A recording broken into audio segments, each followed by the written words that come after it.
다 같이 봉독하시겠습니다. 너희를 위하여 보물을 땅에 쌓아두지 말라. 거기는 좀과 동룩이 해하며 도둑이 구멍을 뚫고 도둑질하느니라. 오직 너희를 위하여 보물을 하늘에 쌓아두라. 거기는 좀이나 동룩이 해하지 못하며 도둑이 구멍을 뚫지도 못하고 도둑질도 못하느니라. 내 보물이 있는 그곳에 내 마음도 있느니라. 눈은 몸의 등불이니 그러므로 내 눈이 성하면 온몸이 밝을 것이요 눈이 나쁘면 온몸이 어두울 것이니 그러므로 내게 있는 빛이 어두우면 그 어둠이 얼마나 더하겠느냐. 한 사람이 두 주인을 섬기지 못할 것이니 혹 이를 미워하고 저를 사랑하거나 혹 이를 중히 여기고 저를 경히 여김이라. 너희가 하나님과 재물을 겸하여 섬기지 못하느니라. 아멘. 존 파이커 목사님이 하나님은 기쁨이라는 이 책에 보면 하나님은 기쁨이 넘치시는 분이다 이렇게 말을 하면서 사실 우리가 기쁨이 없는 사람 곁에 사는 것은 그렇게 행복하게 느끼지 못하는 것을 우리가 말하고 있죠. 예수님께서도 이렇게 말씀합니다. 요한복음 15장 11절에서 내가 이것을 너희에게 이름은 내 기쁨이 너희 안에 있어 너희 기쁨을 충만케 하려 합니다 라고 말씀합니다. 주님이 내 안에 있으면 내 마음 가운데 기쁨이 온다는 것이죠. 여러분 우리가 함께 동행하는 사람의 마음 가운데 서로가 있어서 대화하고 할 때 소통이 되면 그거 기쁘지 않습니까? 내 마음 가운데 만날 때마다 나에게 그 안정감을 주는 사람, 평안을 주는 사람, 대화할 때마다 서로 소통이 되어서 이 기쁨을 주는 이 사람을 우리가 생각해 보면 자꾸 만나고 싶지 않습니까? 근데 만날 때마다 인상 쓰고 만날 때마다 막 힘든 이야기나 하고 뭐 괴롭다고 하고 이런 사람은 앉아서 묵상할 때 기도는 하지만 자주 만나고 싶지 않은 이런 그 마음들을 갖게 되는 것이죠. 여러분 우리가 가정 가운데서 마찬가지죠. 가족이 행복을 느낄 때 그것이 잘 살고 못 살고를 떠나서 참 우리 가정이 행복하다, 기쁘다, 감사하다 이런 마음을 갖게 되는 것 아니겠습니까? 이런 가정은 그냥 있어도 한 마음이 되는 것이죠. 그러니까 이런 부분을 볼 수 있는 것이죠. 이건 믿음의 공동체 안에서도 마찬가지입니다. 내가 그 장로님을 만나는 것이 행복이다. 내가 그 집사를 만나는 것이 참 기쁨이다. 감사다. 이런 대화들이 우리 안에 있어야 되는 것 아니겠습니까? 그러니까 항상 함께 있는 것만으로 감사할 수 있고 함께 있는 것만으로도 우리가 만족할 수 있는 행복할 수 있는 이런 삶이 저와 여러분 안에 이루어져야 될 줄로 믿습니다. 근데 이것이 이루어지기 위해서는 우리가 이 세상 풍속을 좇는 것이 아니라 성령의 임재 가운데 하나님의 법을 따르고 하늘의 것들을 사모하는 이런 그 삶 가운데 우리 안에서 새롭게 세워가고 풍성케 하시고 정말 생수의 강이 넘치도록 부으시는 이 하나님을 생각만 해도 우리가 마음 가운데 기쁨과 감사가 넘쳐야 되는 줄로 믿습니다. 그래서 사람이 사는 것으로 만족하는 것이 아니라 장수하는 게 중요한 것이 아니라 정말 짧은 인생을 살더라도 우리가 함께 한 것이 행복했습니다라는 이 고백이 있어질 때 그것보다 더 좋은 것이 어디에 있겠습니까? 그래서 우리의 인생 가운데 말이죠. 분명한 것은 내가 무엇을 위해서 사는가 이런 것들을 좀 질문할 수 있어야 돼요. 누가 여러분에게 당신은 무엇을 위해서 사십니까? 라고 말할 때 대답할 수 있어야 되잖아요. 이런 사람이 목표가 분명한 사람은요. 그 방향을 따라서 전력 질주하게 되어 있는 것이죠. 그리고 하루하루의 삶이 그 성과를 나타낼 때 기쁜 거예요. 행복한 거예요. 나는 이 일을 할 때마다 기쁘다. 난 참 감사하다. 이것이 돼야 되지 않습니까? 그것이 뭐 지난번에도 제가 말씀드린 그게 이제 적성을 따라서 사는 것이죠. 하나님이 주신 재능과 은사를 따라 사는 것이죠. 여러분 하나님께서 우리에게 필요한 것들을 다 채워주셨어요. 그 중에 하나가 물질도 채워주시는 줄로 믿으시기 바랍니다. 그래서 우리는 많은 소득이 아니라 적은 소득에도 하나님의 은혜를 기억하면서 감사할 수 있는 이 삶이 우리를 자꾸 행복하게 만드는 거예요. 여러분 돈이 많아도 말이죠. 그 만족이 없고 감사가 없으면요. 행복하지 않습니다. 그래서 적은 소득에도 함께 만족할 수 있고 함께 기뻐할 수 있는 이런 것들이 우리 안에 있어야 되는 것이죠. 근데 대부분의 사람들은 이 돈이라는 것 때문에 묶여서 사는 사람들이 많아요. 그래서 돈 때문에 웃고 돈 때문에 슬퍼하는 이런 사람들도 있는 것들을 우리가 보게 되는 것이죠. 뿐만 아니라 이 돈은 그 사람의 인격과 신앙을 드러내는 또 일종의 시험의 역할을 하기도 합니다. 그래서 이 돈이라는 것은 사람이 필요에 의해서 만들어진 것이기 때문에 관리할 수 있어야 돼요. 다스릴 수 있어야 돼요. 근데 이것이 잘못하면 내가 이것에 대해서 신격화시켜버리면 만몬의 신에 묶여버립니다. 그래서 돈에 끌려다니는 것이죠. 돈 때문에 내가 내 인생을 허비하는 경우도 참 많이 있고, 돈 때문에 잘못된 길인 줄 알면서도 그 길을 선택해가는 이런 웃지 못할 슬픔의 이 삶도 있게 되는 것들을 우리가 보게 되는 것이죠. 그래서 이 돈이라는 것은 사실 중립적인 것인데 내가 그것에 대해서 얼만큼 권한을 주느냐에 따라서 그것이 나를 지배하기도 하고 군림하게 되기도 하는 것이죠. 그래서 돈의 위력 앞에는 법도 권력도 사실은 제 위치를 지키지 못하는 일들이 주변에서 보면 비일비재하게 일어나는 것들을 우리가 봅니다. 예수님 당시에 나라를 잃은 이 유대인들이 이 세상에 의지할 수 있는 것은 돈밖에 없다는 사고방식이 팽배했어요. 그래서 예수님께서는 오늘 이 본문을 통해서 사람이 돈으로만 사는 것은 아니다. 그리고 이 돈이라는 것은 항상 땅에 있는 것이기 때문에 너희가 땅에 소망을 두고 이 땅에 이 모든 재물을 쌓아두려고 하는 것은 시간이 지나면 점과 이 동록에 해하기 때문에 사실은 너희가 꼭 필요할 때 쓰지 못하는 경우가 있다라고 지금 말씀하고 있는 것이죠. 예를 들어서 여러분 우리가 아주 좋은 어떤 명품 옷이나 이런 것들은요 어떤 경우에는 뭐 입고 누려야 되는데 아끼느라고 농장에 넣다 보면 어느 날 보면 이 조미 먹어가지고 빵꾸 나가지고 옷을 입지 못하는 그냥 입어보지도 못하고 버리는 이런 경우가 있는 것들을 우리가 보지 않습니까? 그렇기 때문에 땅에 있는 것에 우리가 미련을 두고 이 물질에 집착하는 사람은 오직 그 삶의 우선순위가 다 거기에 있기 때문에 진리 안에서 우리가 자유를 누리는데 진리 가운데 있으면서 자유를 누리지 못하는 물질에 묶여버리는 이런 함정에 빠지게 되는 경우가 종종 있는 것들을 우리가 보게 되는 것이죠. 그래서 이 예수님은 그들에게 가장 중요한 것은 돈이 아니다 이렇게 지금 말씀하고 있습니다. 왜냐하면 아무리 많이 벌고 땅에 쌓아놓는다 해도 그것이 영구히 보존되는 것이 아니라는 것입니다. 그리고 또 많다고 해서 아주 많이 자유롭게 쓰는 것도 아니라는 것이죠. 그래서 우리가 여기서 지금 주님께서 말씀하는 것은 이 돈이라는 것은 적당히 있고 돈은 다스릴 수 있는 힘이 있을 때 그것이 우리를 통해서 하나님의 나라를 확장하고 하나님의 영광을 드러내는 것이 된다라고 지금 말씀하고 있는 것입니다. 여러분 또 이 땅에 있는 것들은 보면 이 도둑이 와서 도둑질해 간다라고 말하고 있지 않습니까? 허망한 경우가 굉장히 많아요. 요즘엔 이 보이스피싱 때문에요 많은 재산을 그냥 눈 깜빡할 사이에 그냥 단축키 하나 누르는 바람에 싹 빠져나가는 이런 어처구니 없는 일들이 있는 것들을 우리가 보게 되는 것이죠. 우리가 이 건강으로 따져도 마찬가지입니다. 거의 겉에 아주 건강하고 건장해 보이는 사람도 오늘 갑자기 보면 뭐 암 3기다, 뭐 또 위염이 있다, 뭐 이래가지고 굉장히 힘들어하는 이런 그 모습들을 우리가 보고 있지 않습니까? 다 외적인 것은 우리가 보고 평가할 수 있는 것이 아니에요. 이 내적, 이 내면인 것이 어떤가. 사실 우리 건강이라는 것은 이 속에 있는 이것들이 건강해야 오장육부가 건강해야 건강한 것이다. 우리가 그렇게 볼 수 있지 않습니까? 여러분 돈이 아무리 많아도 매일 속 썩어 보세요. 그거 돈 버는 것이 기쁨이 아니라 즐거움이 아니라 오히려 돈 때문에 너무 힘들어서 어떤 분은 이렇게 말해요. 아이고 돈이고 뭐고 좀 편하게 살았으면 좋겠다. 이렇게 말씀하시는 분도 있는 것들을 우리가 보게 되는 것이죠. 그럼에도 불구하고 많은 사람들이 물질을 모으는 데 주력하면서 살고 있다는 것이죠. 그러나 그 삶에 정말 행복과 만족을 누릴 수 있는가 우리가 생각해 봐야 되는 것입니다. 여러분 돈을 모으는 사람은요. 모으는데 재미가 있다고 하지만 쓰지를 못하고 있기 때문에 나중에 보면 열심히 벌었는데 자기는 돈 한 푼 제대로 쓰지도 못하고 그냥 땅에 남겨놓고 가버릴 수밖에 없는 이런 시간들이 오는 것들을 우리가 보고 있지 않습니까? 여러분 이게 신구약 성경을 보면요 어떻게 보면 당대의 참 최고의 부자로서 모든 것들을 마음껏 누렸던 이 솔로몬 왕이 있습니다. 그 솔로몬요 아주 이 당대 가장 부유한 삶을 살았다라고 그렇게 우리가 볼 수 있는데 많은 동산과 과원을 만들었고요 자신을 위한 20권의 물을 주기 위해서 사람들을 세웁니다.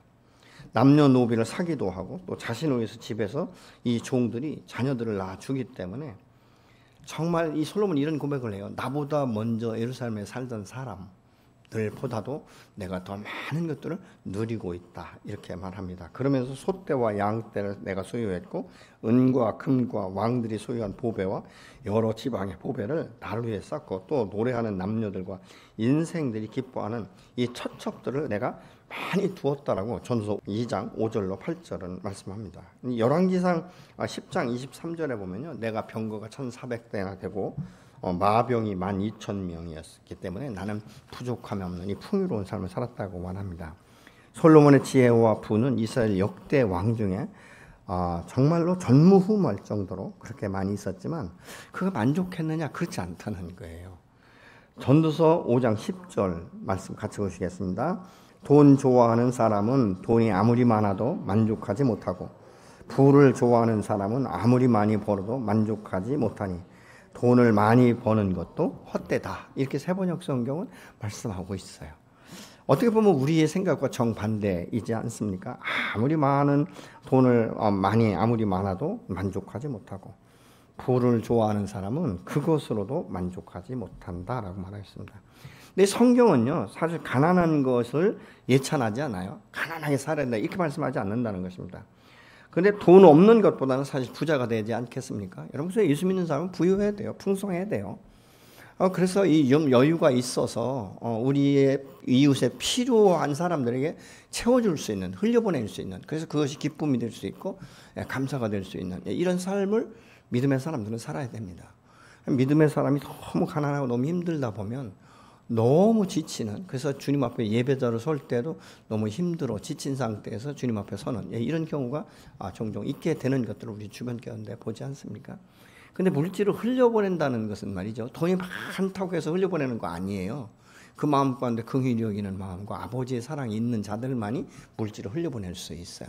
그래서 제가 지금까지 이렇게 신앙생활하면서 보면요, 참 어려운 사람들을 긍휼히 여기는 마음, 이 돕고 싶은 마음을 가진 사람들은요, 부자들보다는 그래도 가난이 무엇인지를 경험한 사람들, 이런 사람들이 그런 사람들을 볼 때 긍휼히 여기는 마음이 생겨요. 그래서 저 사람 도와줘야 되겠다 이렇게 도와주는 이런 모습을 보거든요. 근데 이 부자들이 다 그런 건 아닌데요, 이 자기 자신이 자수성가하고 이렇게 돈을 벌었다고 생각하는 사람들은 이 물질의 축복이 하나님께로부터 왔다고 생각하지 않습니다. 내가 얼마나 노력해서 벌었는데, 그래서 자기중심적으로 도와라는 경우를 봅니다. 그래서 가난한 사람들을 보면요, 긍휼히 여기는 마음보다는 얼마나 못났으면 저 나이에 저렇게 힘들게 살까, 이런 식으로 이야기하는 사람들이 의외로 많습니다.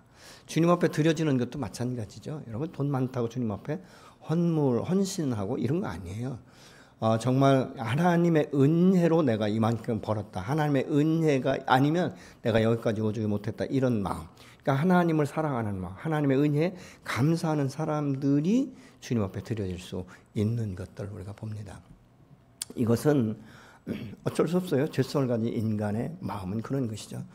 여러분, 우리가 창세기 3장 이전에 보면 하나님께서 당신의 형상으로 사람을 지으시고 생기를 불어넣으셔서 참 하나님 안에서 이 생명이 되었다 이렇게 말씀하고 있지 않습니까? 그런데 그 첫 번째 이 아담과 하와를 에덴 동산, 그 기쁨으로 둘러싸인 동산에 두지 않았습니까? 그래서 사실 그 자체가, 사는 자체가 기쁨이라는 것이죠.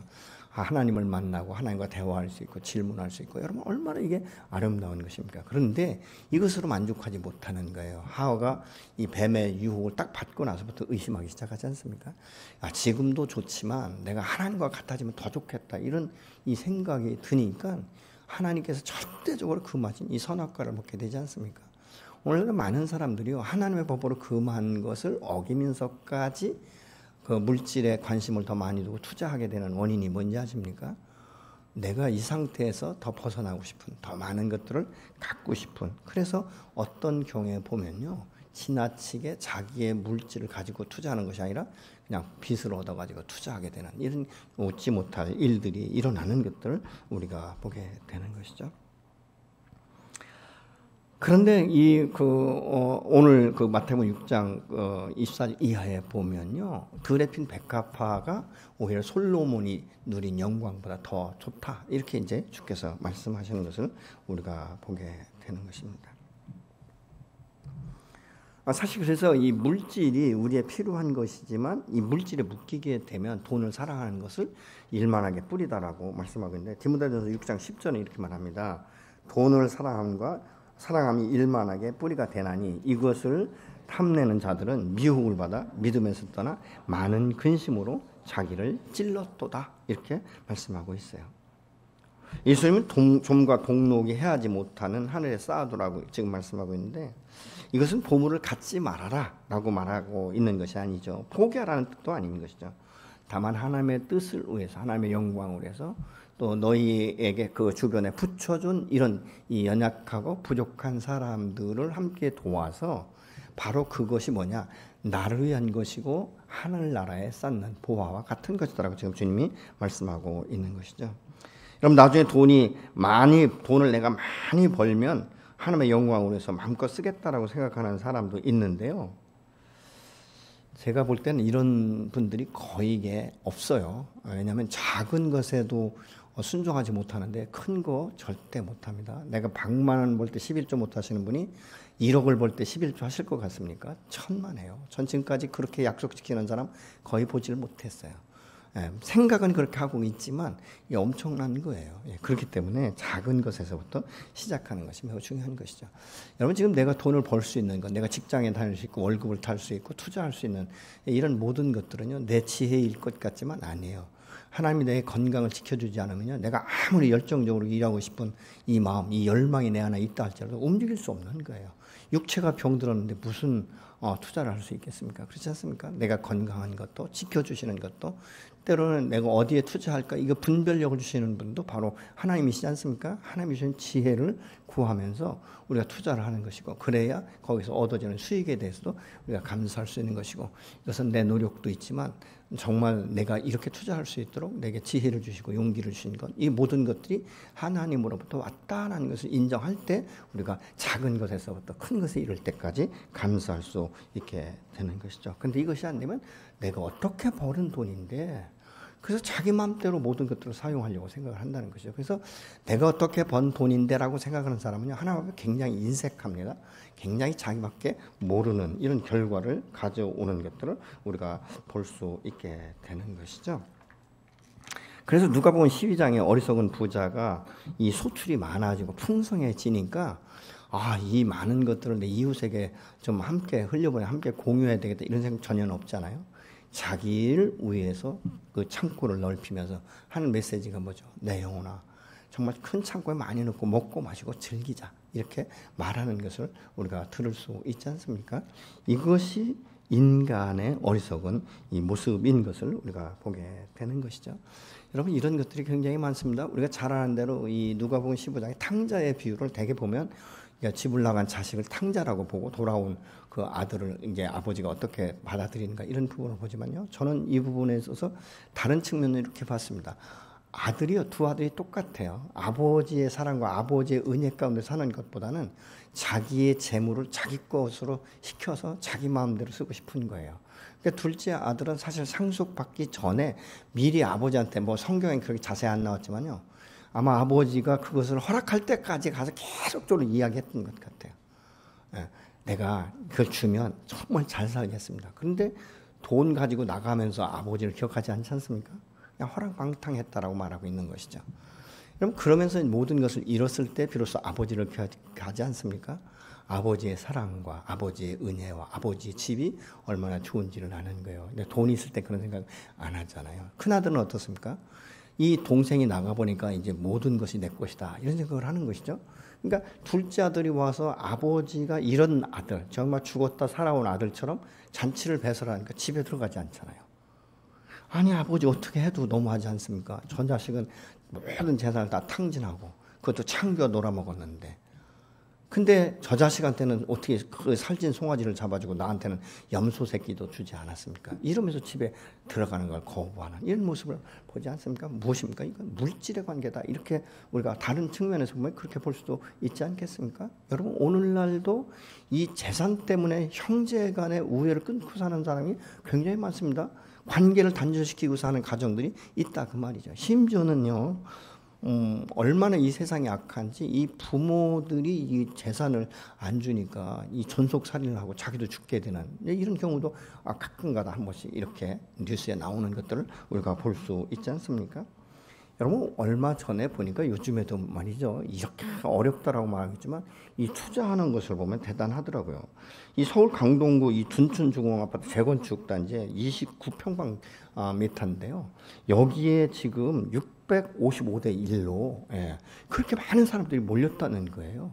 이것은 무엇입니까? 우리가 뭐 지금 경제가 어렵다 어찌다 해도 어떤 돈 남을 수 있는 데는 사람들이 다 이렇게 몰려드는 이 모습을 보지 않습니까? 여러분 이게 그렇게 많은 대수로 여기에 몰려드는 사람이 그 집에서 자기가 거주하기 위한 목적일까요? 저는 그렇게 거주할 목적으로 온 사람보다는 오히려 여기에서 이것을 취득해서 다시 되팔아서 이 마진을 남기기 위한 사람들도 여기에 뭐 만만치 않게 모였을 것이다 이렇게 생각을 합니다. 여러분 하나님의 백성들의 관심이 영혼 구원에 있어야 되는데 하나님의 말씀이 선포되고 그 말씀을 통해서 변화되는데 최고의 가치를 거기에 둬야 되는데 그렇지 않다는 것이죠. 물질에 관심을 두는 사람들이 많다는 것입니다. 여러분 우리가 주님 앞에 나와 예배드리고 기도할 때도 우리의 기도의 제목이 무엇인지를 한번 돌아볼 필요는 있어요. 내가 필요한 것들, 물질을 채워달라고 기도하는 양이 많은가? 하나님 정말 내가 어떻게 하면 당신의 영광을 위해서 살 수 있습니까? 주님 내게 지혜를 주십시오. 내가 어떻게 하면 하나님의 사람답게 정말 성도답게 살 수 있는지 주님에게 가르쳐 주시고 어떻게 해야 될지를 가르쳐 주십시오. 이 기도가 많은지 우리가 한번 생각해 볼 필요가 있다는 것이죠. 여러분 예배 시간에 주의 임재를 대망해야 되는데 물질에 대해서 신경을 너무 많이 쓰다 보면 그렇지 않다는 것입니다. 누구나 동일한 하루의 시간을 사용하기 때문에 예배 드리지 않는 시간은 사실 다른 일들을 생각하거나 다른 일들에 대해서 투자하는 그런 시간 아니겠습니까? 보물이 있는 곳에 마음도 함께 있다 이렇게 지금 말씀하고 있어요. 이것은 물질의 힘이 얼마나 강력한지를 나타내는 하나의 표현이면서 또 삶과 연계된 것을 지금 말하고 있는 것이죠. 예수님은요 돈의 위험성을 눈의 비유를 들어서 설명을 하십니다. 하나는 좋고 성한 눈이고 다른 하나는 나쁘고 상한 눈이다 이렇게 말하겠습니다. 성한 눈이라는 이 원어상의 의미를 보면 윤리적 측면에서 두 가지를 의미를 가지고 있습니다. 첫 번째는 이 단일한 나뉘지 않는 이런 그 의미고요. 그래서 하나님께 대한 이 나뉘지 않는 충성심을 의미하고 있습니다. 근데 또 다른 것은 관대함이라는 의미인 것이죠. 물질에 대해서 이 관대한, 그래서 집착하지 않는 그런 뜻으로 지금 사용되는 것이 눈에 대한, 눈이 성한 사람들에 대한 비유로 지금 설명을 하고 있는 것이죠. 빛은 눈을 통해서 내 심령 가운데 들어오는 것이죠. 그래서 눈이 밝으면, 눈이 성하면 내 심령 가운데 이 빛이 들어오기 때문에 분별력이 생기는 것이고 지혜가 있는 것이고, 그래서 하나님 안에서 내가 얼마나 은혜 안에 살고 있는지, 감사하며 살고 있는지, 이것이 얼마나 축복인지를 깨닫게 되는 것이고, 물질에 대해서도 내가 어떻게 사용할지를 알게 되는 이런 지혜로운 삶을 살 수 있다는 것이죠. 그런데 눈이 어두우면, 눈이 성하지 않으면 결국은 무엇인가? 분별력이 떨어진다는 것이죠. 그래서 어디에 투자를 어디에 어떻게 되는지, 어떻게 하면 하나님의 영광을 위해서 내가 쓰는지 이런 것들을 생각하지 않는다는 것이죠. 그래서 눈이 어두우면 대부분 부정적이고 굉장히 비판과 판단력이 뛰어나고, 그래서 다른 사람보다 자꾸 이렇게 높은 마음을 갖게 되는, 그래서 때로는 교만해지기도 한다라고 지금 말하고 있는 것이죠. 그래서 눈이 밝아야 사물을 정확하게 볼 수 있는 것이죠. 여러분 눈이 어두우면 사물을 정확하게 볼 수 없습니다. 왜냐하면 희미하지 않습니까? 그렇기 때문에 이런 그 부분들을 우리가 보게 되는 것이죠. 그래서 눈이 흐려지면 판단력이 흐려지지 않습니까? 그래서 삶의 혼돈을 가져오게 된다는 것이죠. 그래서 쉽게 좌절하고 포기하게 되는 결과를 가져온다라고 말합니다. 우리의 눈을 어둡게 하는 요인이 여러 가지가 있는데 편견과 질투와 또 이 자만심과 교만함 때문에 온다는 것이죠. 그래서 교만함은 뭐냐면 타인을 인정하지 않는 그런 마음까지 갖게 한다는 것이죠.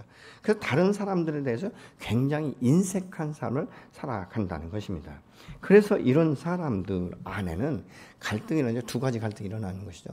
나의 중심이 어디에 있는가, 나의 우선순위가 어디에 있는가. 그래서 24절에 보면 한 사람이 두 주인을 섬기지 못할 것이니 혹 이를 미워하고 저를 사랑하거나 혹 이를 중히 여기고 저를 경히 여김이라. 너희가 하늘과 재물을 겸하여 섬길 수 없다. 이렇게 지금 말씀하고 있는데, 여기서 섬긴다라는 것은 뭔못의 종이 된다, 이런 의미를 가지고 있습니다. 그래서 사람은 말이죠, 두 고용주를 가질 수는 있지만 두 주인은 가질 수 없다는 것입니다. 또한 여기서 미워한다, 이 말은 싫어하다, 혐오하다, 배척하다, 이런 의미예요. 그러니까 이것은 어떤 행동에 대한 이 반감뿐만이 아니라 다른 사람들이나 아니면 심지어 신에 대한 적개심까지도 갖게 된다라는 의미를 갖고 있습니다. 이 재물은 항상 중립적인 것이지만 언제든지 하나님에 대한 경쟁 세력으로 대두될 수가 있다는 것입니다. 재물은 언제든지 하나님을 섬기는 데 사용될 수 있어야 되지만, 재물은 그 자체의 충성심을 요구하는 강한 힘이 있기 때문에 재물을 얻었을 때 땅에 쌓아두는 데만 관심이 있는 사람은 재물을 주인으로 섬기는 자가 된다라는 이런 뜻을 갖고 있습니다. 그래서 재물은 원래 위탁한다, 어떤 사람의 이 감독하에 두다, 이런 뜻이에요. 근데 이런 수동적인 의미가 있는데요, 이 돈의 속성상 능동적인 의미로 바뀐다는 거예요. 그래서 능동적인 의미로 변화되면 의지한다는 뜻으로 바뀌게 된다는 것이죠. 그래서 돈을 의지하는 이 삶을 살아간다는 거예요. 여러분은 어떻습니까? 여러분은 돈을 의지하십니까? 아니면 하나님을 더 의지하십니까? 이것은 생각만이 아니라, 이성으로가 아니라 삶으로, 내 몸이 지금 어느 쪽을 향하여 먼저 가고 있는지를 우리가 분별해야 되는 것이죠. 그래서 이 재물을 얻었을 때 그 재물의 사용과 관련된 하나님의 뜻을 지금 고민하고 그 뜻에 따라서 사용하는 사람은 하나님을 주인으로 섬기는 사람입니다. 그런데 그렇지 않은 사람들은 하나님 앞에 인식하죠. 굉장히 인색하고 자기중심적으로. 그래서 결국 돈은 하나님과 경쟁하는 어떤 구도를 만드는, 이런 것이 된다는 것이죠. 그래서 나의 재물관이 어느 쪽에 있는가, 이것에 의해서 물질이 흘러가게 된다는 것을 지금 말하고 있는 것입니다. 우리 잘 아는데 마태복음 19장에 보면 한 청년이 예수님 앞에 찾아와서 이렇게 질문합니다. 예수님 구원받으려면 어떻게 해야 됩니까? 그러니까 예수님께서 처음에 율법에 대해서 말씀하지 않습니까? 그러니까 이 청년이 나는 어렸을 적부터 율법을 잘 지켰습니다. 그냥 굉장히 의기양양하게 아주 자신 있게 이야기하지요. 근데 나중에 주님께서 이렇게 말씀합니다. 너의 소유를 팔아서 너의 가난한 이웃들에게 다 나눠주고 그리고 나를 따라와라. 그러니까 이 청년이 돈이 많은 고로 힘이 근심했다라고 말하고 있어요. 근데 결론은 무엇입니까? 물질 쪽으로 가기 때문에 결국은 주님을 떠나갔다라고 마태복음 19장에서는 말씀을 하고 있는 것이죠. 여러분, 근데 우리가 예수 믿고 거듭나면요, 이 물질관이 바뀌어야 되는 거예요. 물질관이 어떻게 바뀌어야 되냐면 하나님의 은혜에 감사하고 하나님의 축복에 대해서 우리가 나가야 된다는 것이죠. 우리가 잘 아는 대로 누가복음 19장에 삭개오라는 사람을 잘 알고 있지 않습니까? 근데 삭개오 하면 우리가 이 주일학교부터 하도 삭개오 이야기를 들어서 키가 작고 배가 나온 사람으로 그렇게 인식이 되어 있어요. 근데 여러분, 이 삭개오는요, 사실 외모가 그렇게 번듯하지 못했던 것 같아요. 뭐 키 작더라도 얼굴이라든가 모든 것들이 준수하고, 그랬으면 아마 좀 덜 가졌을지 모르겠죠. 그런데 이렇게 하다 보니까 삭개오의 마음 가운데 어떤 생각을 하고 있냐면요, 그래도 내가 사람 대접을 받으려면 돈이 필요하겠다는 생각을 합니다. 그래서 수전노와 같이 돈을 벌거든요. 그러니까 뒤에서 누가 욕을 하든 뭐 하든, 여러분 돈 버는데 뭐 욕 안 먹고 어떻게 내가 돈 벌 수 있겠는가, 이런 사고방식이죠. 그러니까 안 해본 것도 없고, 정말 이 돈 버는 일이라면요, 뭐 법이고 뭐고 상관없이, 인간관계 상관없이 이 사람은 돈 모으기에 굉장히 주력하는 사람이에요. 그러니까 사람들이 뒤에서 뭐 욕하는 소리 뭐 다 듣지만 아마 어쩌면 이런 생각을 했을지 몰라. 임금도 백성들한테 욕먹는다는데 그거 뭐 내가 돈 버는데 욕 조금 먹으면 어때? 이런 생각을 했을지 모릅니다. 그런데 그 예수님을 만나지 않습니까? 예수님께서 삭개오의 집에 들어가시죠. 다른 사람은 다 예수님을 욕합니다. 메시아라면서 어떻게 죄인의 저 아주 인색하고 아주 수전노 같은 저놈의 집에 왜 들어가나, 이런 생각을 했어요. 근데 이 삭개오는 예수님을 만나는 순간에 모든 사고방식이 바뀌지 않습니까? 주님, 내 재산의 절반을 내어놓고 내가 남의 것을 토색했다면 내가 4배를 더 갚겠습니다. 이렇게 말하죠. 여러분, 이건 말로 표현할 수 없는 거예요. 어떻게 번 돈인데? 내가 이거를 벌기 위해서 얼마나 많이 내가 노력을 했는데, 얼마나 많은 사람으로부터 욕을 먹었는데, 인간 이하의 취급을 받았는데 내가 어떻게 이걸 내놓을 수 있는가? 이게 변화예요. 예수를 만나니까요, 이 물질의 우선순위와 물질 중심의 삶이 아니라 하나님 중심의 삶, 그리고 내가 누구인지를 비로소 새롭게 깨닫기 시작하는 것이죠. 자기의 정체성과 자기의 가치관이 바뀌어버리는 거예요. 여러분, 예수 믿는 사람은 이 가치관이 바뀌어야 될 줄로 믿습니다. 물질은 필요한 것이지 물질이 신이 될 수는 없는 거예요. 근데 신이 되고 안 되고는 내가 그거에 권한을 부여하느냐 안 하느냐에 따라서 달라지는 것입니다. 여러분, 물질을 신격화시켜, 만몬의 신인데요, 신격화시켜 버리면요 물질에 묶일 수밖에 없습니다. 그러니까 이게 물질을 풀어내는 것이 너무 이렇게 힘든 것을 볼 수 있게 되는 것이죠. 사실은 이 물질은요 굉장히 중립적인 것인데, 이 물질에 내가 얼만큼 권리를 부여하느냐에 따라서 내가 묶이기도 하고 풀리기도 하는 거예요. 여러분, 물질은 내가 부릴 수 있어야 돼요. 다스릴 수 있어야 돼요. 그래야 그것을 관리할 수 있는 자격이 주어지는 것입니다. 그렇지 않으면요, 아주 사람들 보세요. 돈 많은 사람이라고 돈 잘 쓰는 거 아닙니다, 여러분. 식당에 가서 친구들하고 밥을 먹어도요, 돈 많다고 해서 그 사람이 다 돈 쓰냐? 아니에요, 여러분. 이웃을 돕는 것도요, 돈 많은 사람 이웃을 돕는 경우는 뭐 없다는 것이 아니라, 여러분, 그 긍휼히 여기는 마음, 물질이 없고 가난하고 힘들 때 얼마나 그가 어려울까를 인지하는 사람만이 풀어줄 수 있는 거예요. 그래서 내가 내 이웃의 연약함, 내 이웃의 부족함을 볼 때 내 마음 가운데 어떤 마음이 드는가? 돕고 싶은 마음이 생기는가? 아니면 지가 얼마나 못났으면 저렇게 살까? 저 나이에 저런 고생을 하실까? 이런 마음을 가지면요 절대 못 도와줍니다. 그러나 그렇지 않을 때 우리가 도와줄 수 있는 것이죠. 여러분, 믿음의 사람들은요 정말 돈 많이 벌어야 돼요. 잘 살아야 돼요. 그래서 우리가 성경에서 보면요 가난을 예찬하진 않아요. 어딜 봐도 그렇습니다. 그런데 하나님께서 내게 주신 것을 어떻게 사용하는가에 따라서 하나님의 영광을 드러낼 수 있는 것이고, 하나님 안에서 내가 어떤 사람으로서 살아가는가를 드러낼 수 있는 귀한 시간들이 되는 거예요. 여러분, 이 구약에 보면 이스라엘 백성들에게 3대 절기를 주시지 않습니까? 유월절, 오순절, 칠칠절이라고 말하고, 이게 맥주감사주일이지 않습니까?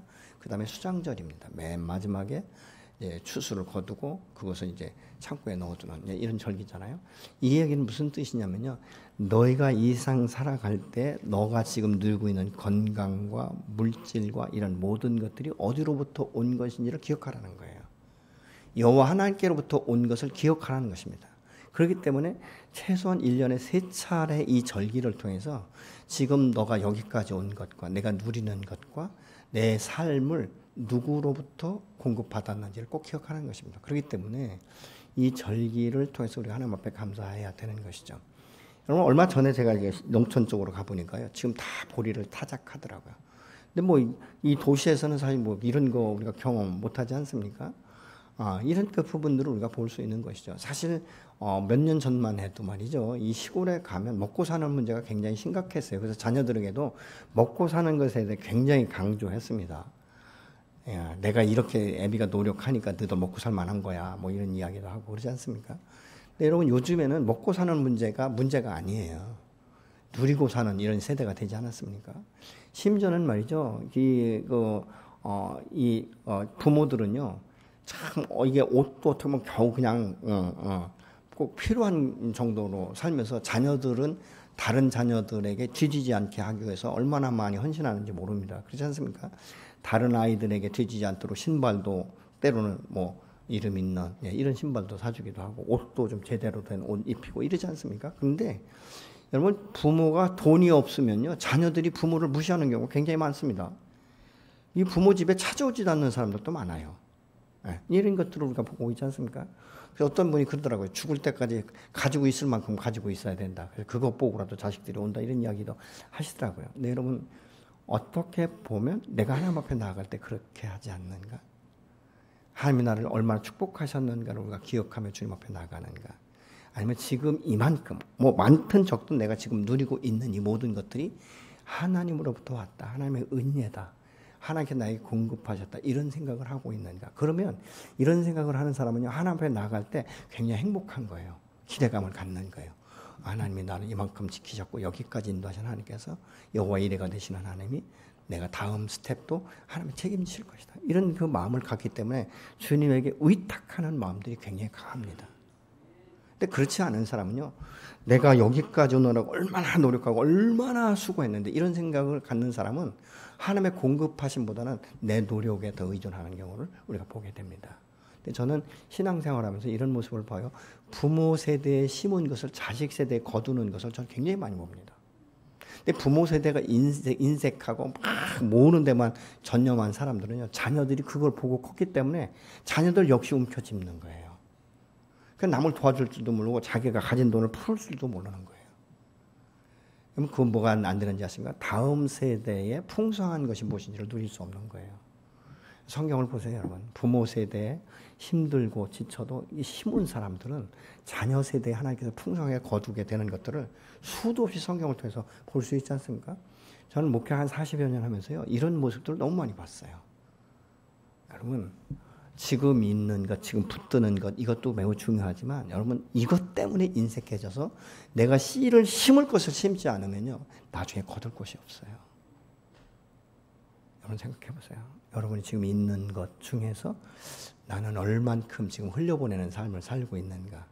하나님의 뜻을 따라서 하나님의 영광을 위해서 하나님의 나라의 확장을 위해서 나는 어디에 투자하고 있는가를 우리가 볼 수 있어야 되는 것이죠. 여러분 어떤 분들은요, 뭐 이렇게 예를 들면 주식에 투자를 했다 그런 분들은요, 아침에 가장 먼저 일어나서 보는 게 뭐죠? 뉴스나 아니면 유튜브를 통해서 주식 동향부터 보잖아요. 예. 근데 여러분 하나님의 은혜를 기억하는 사람은 아무리 그게 급해도 성경 말씀부터 보는 것이죠. 그리고 묵상하는 것 아니겠습니까? 하나님을 찬양하고. 여러분 아침에 일어나시면 찬송가를 많이 트십니까? 아니면 뉴스, TV 채널을 많이 보십니까? 그래서 생각해 볼 수 있는 거예요.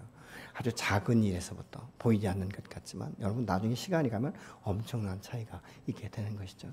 여러분 작은 물질에 감사할 수 있는 사람은요, 큰 물질이 왔을 때도 감사할 수 있어요. 표현할 수 있어요. 왜? 당연한 것으로 알기 때문에 그렇습니다. 이런 그 부분들을 우리가 볼 수 있어야 되는 것이죠. 저는 여러분들의 삶 가운데 하나님의 은혜가 충만하고 재정적으로나 모든 영역 간에 강건해서 하나님의 사람답게 사는 것이 무엇인지를 드러내는 이런 삶이 되시기를 예수로 축복합니다. 여러분 직장에서 여러분이 건강하고 여러분이 지혜와 지식과 경험을 통해서 그 직장이 부흥케 되는 역사가 일어나야 돼요. 그러기 위해서는 뭐가 필요합니까? 똑같은 나이벌 의식을 갖고 우리가 세상 가운데 살잖아요. 기도하는 거예요. 하나님 오늘도 내게 지혜를 주십시오. 그래서 직장에 가서 근무할 때도 정말 하나님이 주는 지혜와 명철로 구성할 수 있도록, 그래서 다른 사람들에게 선한 영향을 끼칠 수 있도록 도와주십시오. 또 물질에 대해서 어떤 투자가 되어졌을 땐 하나님 이것을 통해서 내가 하나님의 사람답게 하나님의 영광을 드러낼 수 있는 이런 결과를 가질 수 있도록 하나님 축복해 주십시오.